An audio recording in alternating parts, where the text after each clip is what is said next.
नमस्ते दोस्तों, Indic divine channel पे आप सभी को स्वागत है।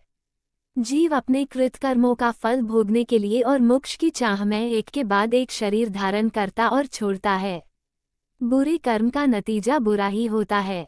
हम जो करते या देते हैं उसकी 100 गुना प्रकृति हमें इस जन्म में या तो अगले जन्म में वापस करती है। जैसा बोया है ऐसा ही काटना पड़ता है।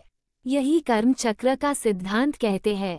दोस्तों, आज हम इस वीडियो में ऐसे ही कुछ गलत कर्मों और उनके परिणाम के विषय पर बात करने जा रहे हैं, जो सनातन धर्म शास्त्र के दृष्टि में जघन्य अपराध है और इसकी सजा भी भयंकर होता है। वीडियो को आगे बढ़ने से पहले अगर आप इस चैनल पे नए हैं तो इस वीडियो को एक लाइक और चैनल को सब्सक्राइब कर लीजिए।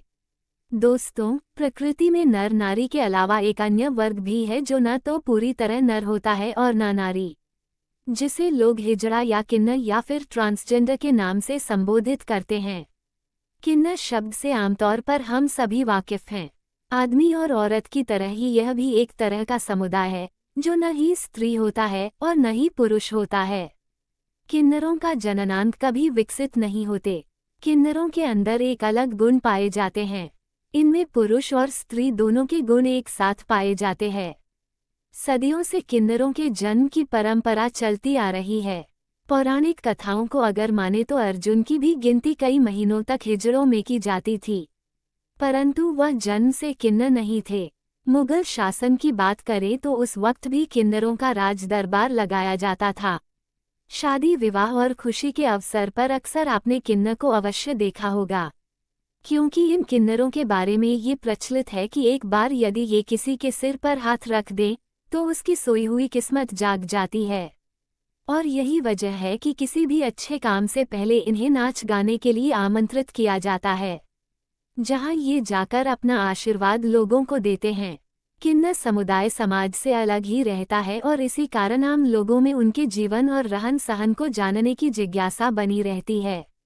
ज्योतिष शास्त्र की माने तो बच्चे के जन्म के वक्त उनकी कुंडली के अनुसार अगर 8वें घर में शुक्र और शनि विराजमान हो और जिन्हें गुरु और चंद्र नहीं देखता है तो व्यक्ति नपुंसक हो जाता है और उसका जन्म किन्नरों में होता है। वीर्य की अधिकता होने के कारण लड़का और रक्त की अधिकता होने के कारण लड़की का जन्म होता है।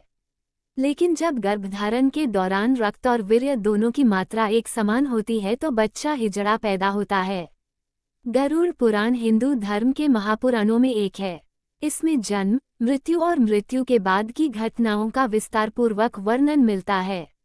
माना जाता है, धर्मशास्त्र के अनुसार किन्नरों की पैदाइश अपने पूर्व जन्म के गुनाहों के वजह से होता है। पुराणों की बात करें तो किन्नरों के होने की बात पौराणिक कथाओं में भी है। शास्त्रों में ये भी माना गया है कि जिस व्यक्ति के पूर्व जन्मों के कर्म बुरे हों और व्यक्ति पाप का भागीदार हो तो उसे किन्नर का जन्म मिलता है। अब चलिए जानते हैं कौन सी गलत कर्मों के कारण हो सकता है अगला जन्म किन्नर के रूप में।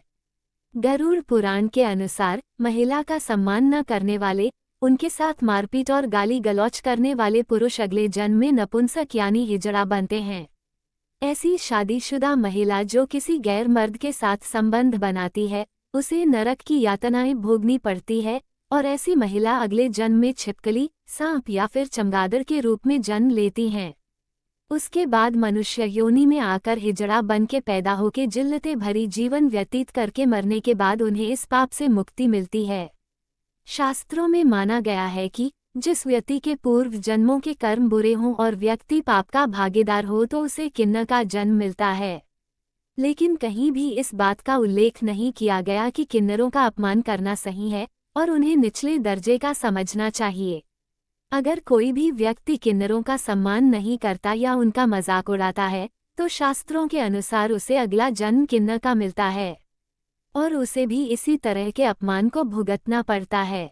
हिंदू धर्म के मान्यता के अनुसार ऐसा माना जाता है कि किन्नरों की दुआओं में काफ़ी शक्ति होती है, इसलिए हमें हमेशा उनकी सम्मान करना चाहिए। हर जीव में ईश्वर की बास होती है। किन्नरों में शिव और शक्ति एक साथ बास करते हैं, ऐसी भी मान्यता है। भले ही किन्नरों की जिंदगी आम हो भी जाए लेकिन मौत के समय उनका अंतिम संस्कार आम जनों से बिल्कुल अलग होता है।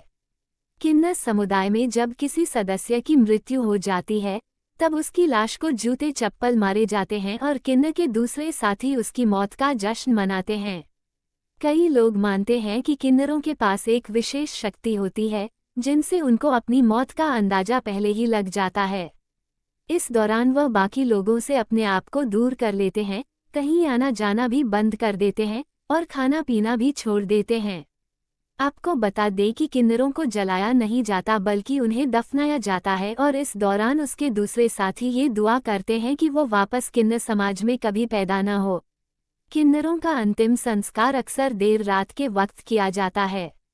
किन्नरों के मृत्यु के बाद उनके शव को जूते चप्पल से पीटते हैं। उनका मानना होता है कि अगले जन्म में इस योनि में जन्म ना मिले।